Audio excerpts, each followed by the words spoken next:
Safuu Seeraa, Safuu Seeraa, Safuu Seeraa, Safuu Seeraa. Safuu Safuu Safuu Safuu Safuu Seeraa. Safuu Safuu Safuu Safuu Safuu Seeraa. Safuu Safuu Safuu Safuu Safuu Seeraa.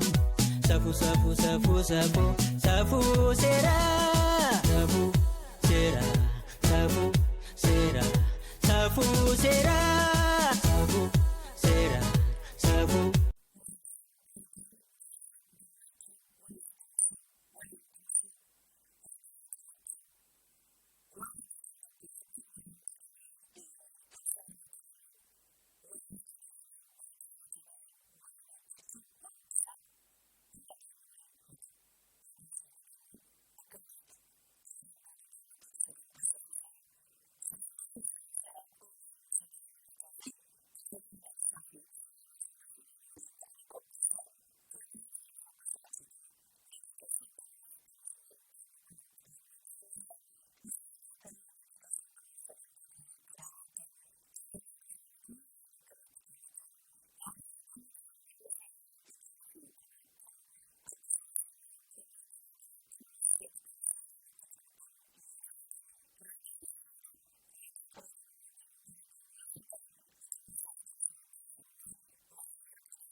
Barnoota, ammas barnoota, kanata hukaba, kayoon oromoota.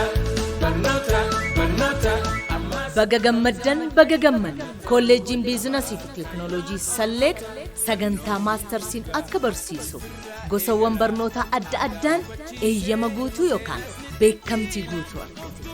Sagantaa maastarsii, Master of Business Administration, Accounting fi Finance, Project Management. Sagantaa digriitiin ammoo idilee fi galgalaan Computer Science, Accounting fi Finance, Management barsiisuuf beekamtii guutuu argatee galmeessaa jira.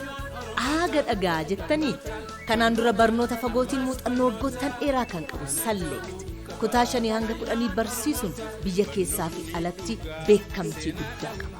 Gosawwan barnoota Accounting fi Finance, Management, Marketing Management, Economics fi Sociology'dhaan galmeessaa jira. Akkasumas levelii 1 hanga 4tti gosawwan barnoota Accounting, Marketing, Secretarial Science, Information Technology fi Drafting. Kaampaasiiwwan isaa Finfinnee Ayyar Xeenaa fi Maganaanyaa Gamoo Daraartuu Tulluu irratti barsiisaa jira. Kolleejjii Biizinasii fi Teekinooloojii Select madda hayyootaa. Select madda beekumsa keeti. Kanata hukaba, kayoon oromoota. Barnoota.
Daabboon siif tolchaa jira.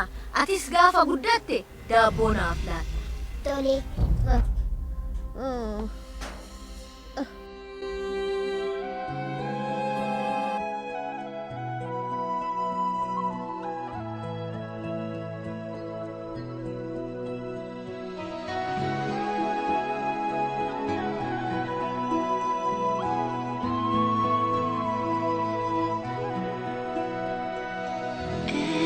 Every night in my dreams, I see you, I feel you. That is how I know you. Go on. Far across the distance and spaces between us, you have come to show you. Go on. Near, far, wherever you are. Raji kennaan kun natti hin baay'anne. Yoo maal taate kun siif maal qabdi? Waan an qabu marra siif kennee guyyee guyyeen osoo si gammachiise baay'inatti tola. Kun sitti xiqqaata malee.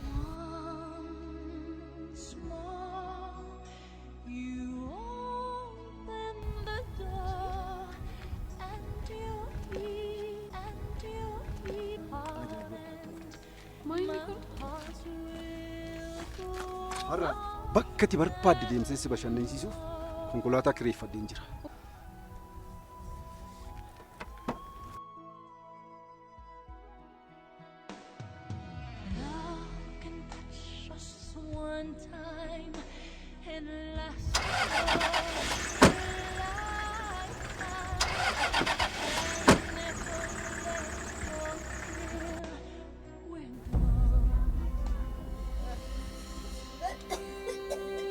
Warra mana, warri kun warra Raajii.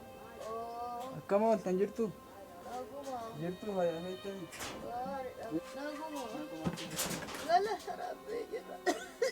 Warra Raajii jirtu reemaan jettanii? Wayyaa maalan qaba jetteet ilma koo. Inuma na dhukkuba wayyaa wayituun qabu. Kanis si barbaadeefi mee akka kanaan duraa sanitti sin rakkisadheetini. Mucaa kiyya sanii akkanaa bilbiltuuf jedheetini. Ammaa miti isiniif hin bilbila lakkoofsa naa kenna. Nan qaba.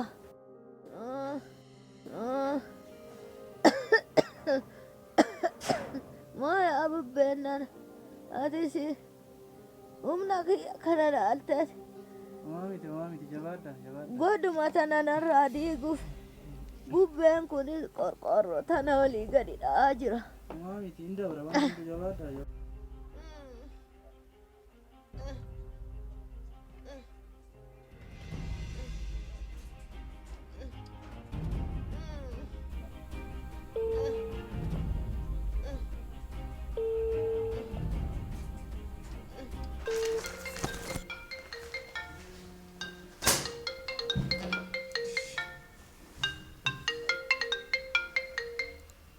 Hello.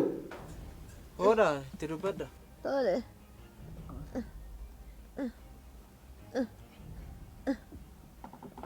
Dubbisa. Halo. Naguma ilma koo. Nagaa kooti akkamati? Akkam.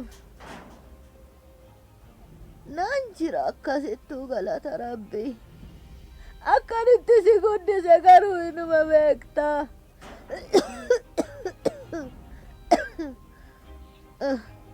Wayyoo maaliin qaba jetteeti. Ittuu natti baasee jira. Maan jettanii godha jabaata.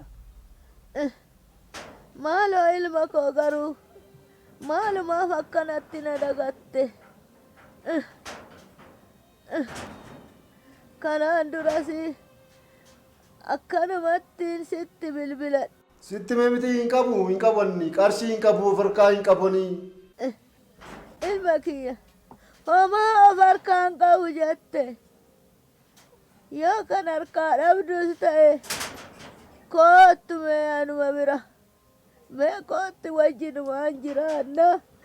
Yoo nani nyaadhe hin nyaatta. Yoo nani dhabe. Maaliin hin sii dhufaa? Hin qabu qarshii konkolaataatti hin dhufuuf iyyuu qarshii hin qabuun siin jedheen. Natti cime na dhukkubaa jira. Halo. Halo. Waan hin beeku addaan cittee oolme.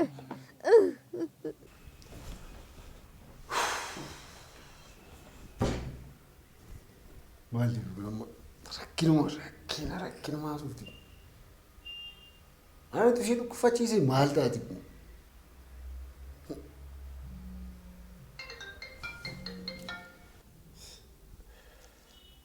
Hello. Akkam. Laaqana si afiira. Wanta dhufe. Laada qabaddees bira meera. Tolle giiftii ko. Tolle.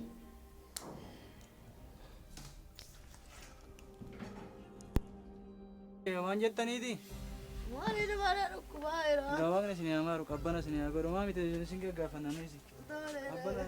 Nagaatti ilma koo ulfaadhume. Waan qarshii waan tokko yaaddeena. Eeyooti. Dabalata. Ogi. Ati. Dhugaa Rabbi. Ati nama guddaa. Hariyyaa gosa keetii qabaatis. Maal gooteeti? Marti rakkina dubbatti bakkaliin bitu rakkina. Gammachuu qarshii bitachitti. Ogi. Baruma rakkoo walmuu duchii odeessitana keessaa baanee kaanii nyaannee irraa dhonnaa. Taphattu kollaa nyaadhaan taphannaa.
Egaa dhimmi amma ilaalamuu qabu maalidha?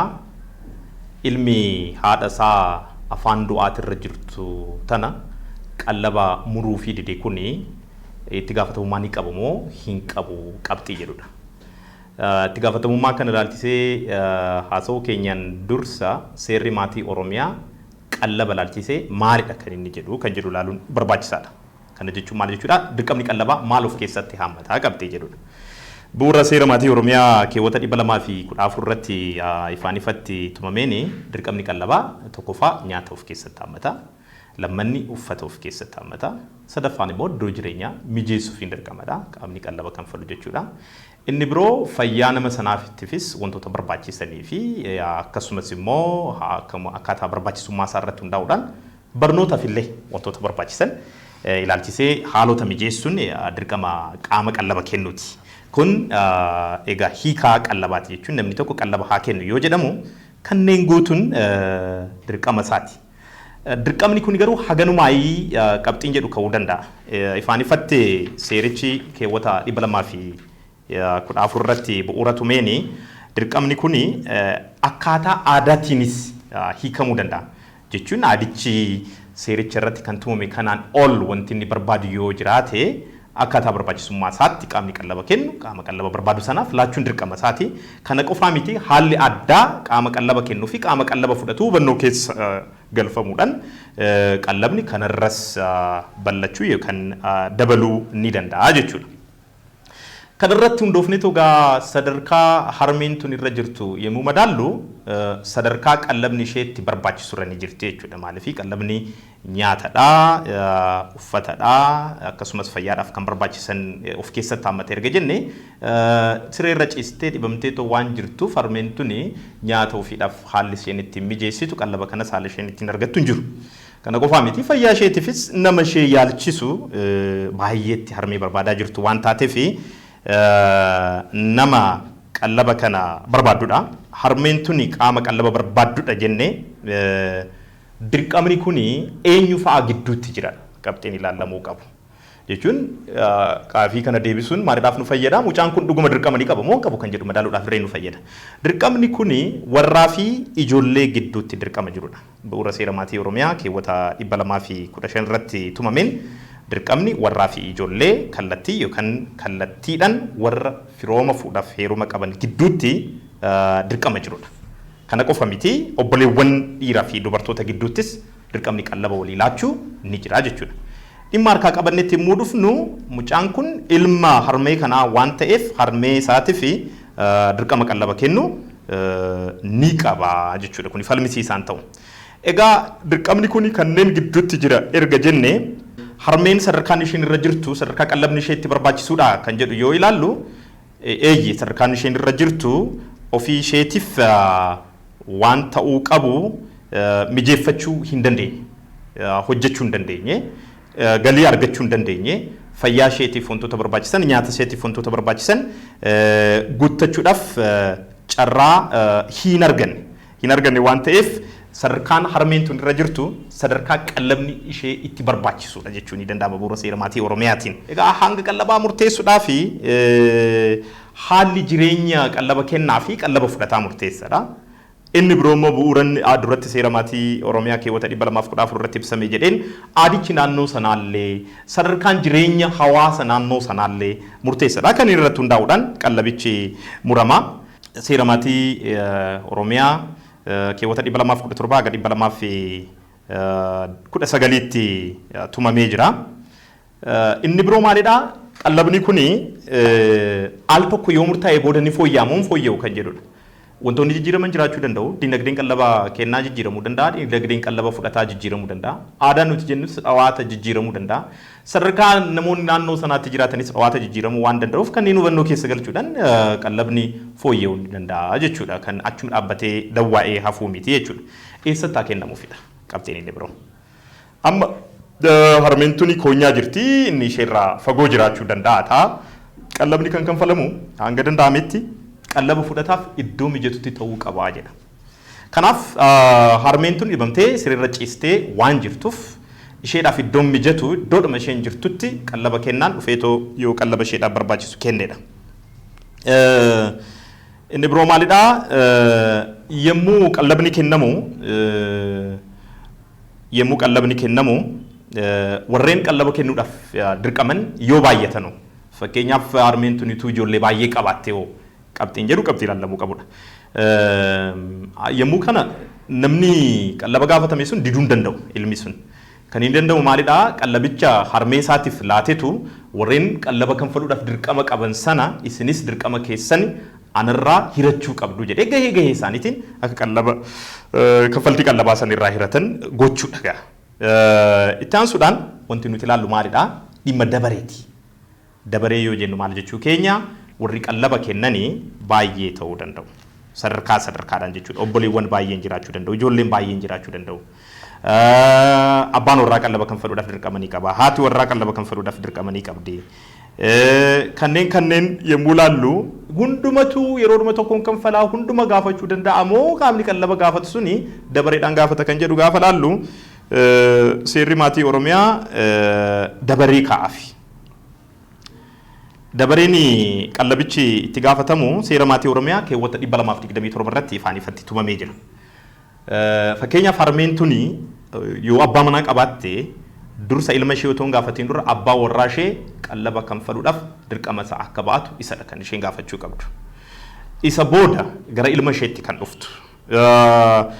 Keewwata 227 caarratti immoo bu'uura ibsameen ilma ishee booda warra ishee ol lakkaa'aman abbaa fi haadha ishee akaakayyuu ishee abaabilee ishee ta'uu danda'u isaan gaafachuu ni dandeessi.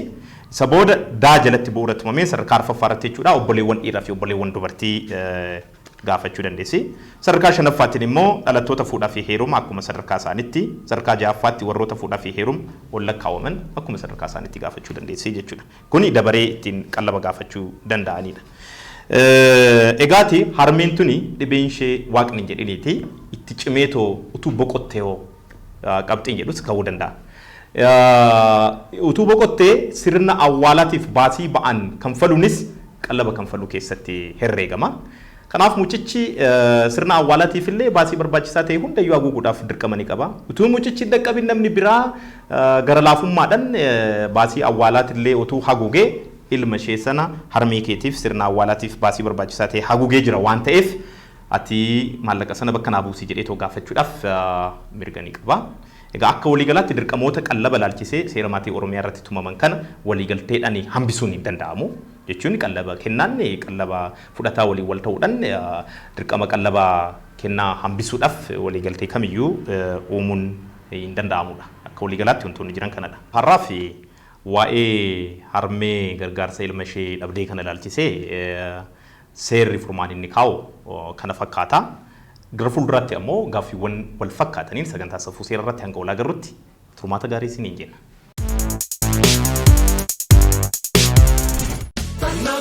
Barnoota ammas barnoota kanata hukaba kayoon oromoota barnoota ammas. Baga gammaddan kolleejjiin biizinasii fi teekinooloojii Salleeq sagantaa maastarsiin akka barsiisu gosawwan barnoota adda addaan eeyyama guutuu yookaan beekamtii guutuu argate. Sagantaa maastarsii Master of Business Administration, Accounting fi Finance, Project Management. Sagantaa digriitiin ammoo idilee fi galgalaan Computer Science, Accounting fi Finance, Management barsiisuuf beekamtii guutuu argatee galmeessaa jira. Aaga dhagaa jettanii kanaan dura barnoota fagootiin muuxannoo waggoottan dheeraa kan qabu Salleeqti. Kutaa 5 hanga 10 barsiisuun biyya keessaa fi alatti beekamtii guddaa qaba. Gosawwan barnoota Accounting fi Finance, Management, Marketing Management, Economics fi Sociology'dhaan galmeessaa jira. Akkasumas leevilii 1 hanga 4tti gosawwan barnoota Accounting, Marketing, Secretarial Science, Information Technology fi Drafting. Kaampaasiiwwan isaa Finfinnee Ayyar Xeenaa fi Maganaanyaa Gamoo Daraartuu Tulluu irratti barsiisaa jira. Kolleejjii Biizinasii fi Teekinooloojii Salleeqti madda hayyootaa. Salleeqti madda beekumsa keeti. Kanata hukaba kayoon oromoota barnoota.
Safuu Safuu Safuu Safuu Safuu Seeraa.